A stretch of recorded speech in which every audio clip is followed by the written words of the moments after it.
Bonjour YouTube, comme dirait un autre. Voici une première vidéo courte pour parler d'un petit jeu qui va beaucoup plaire aux enfants, qui plaît beaucoup aux enfants pour l'avoir testé et qui est très intéressant d'un point de vue pédagogique pour les animateurs. Dans un premier temps, nous allons vider l'échiquier. Voilà, et ne placer vider l'échiquier et ne placer que les pions blancs.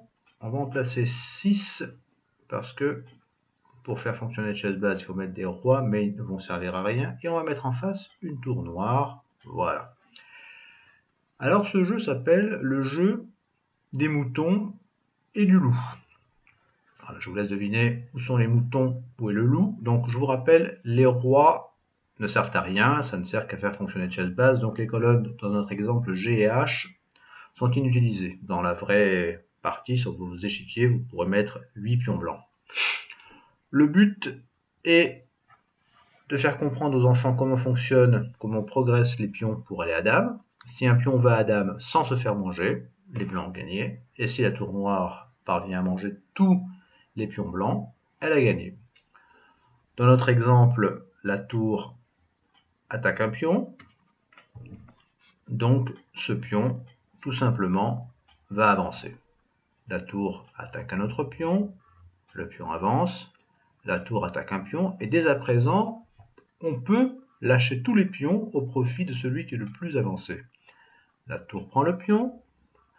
Ici, ce que l'enfant doit comprendre, c'est que s'il avance trop vite, la tour va passer derrière et rattraper le pion qui est indéfendable.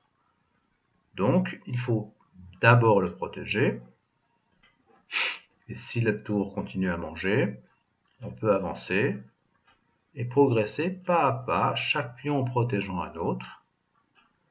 La tour maintenant va par exemple se placer derrière pour attaquer le pion et l'empêcher de faire dame. Donc le pion ne peut pas avancer, sinon il se fait manger, mais il peut être protégé. Et si la tour vient attaquer les deux pions, n'importe quel pion peut avancer, la tour prend et l'on fait dame. Les blancs ont gagné. Et ce qu'il faut arriver à faire comprendre aux enfants, c'est que dans cette position-là, avec deux pions liés soit sur la 6e rangée, soit sur la 6e et 7e rangée, ces deux pions-là gagnent contre la tour. Donc on revoit très rapidement, la tour attaque un pion, le pion a avancé, la tour attaque un pion, le pion avance, la tour attaque un autre pion. À partir du moment où un pion peut atteindre la 5e rangée, en étant protégé, on peut lâcher les autres pions. Très vite, voilà comment ça se passe. Et là, c'est perdu. On peut lâcher un pion pour faire dame. Merci pour cette première vidéo. À bientôt.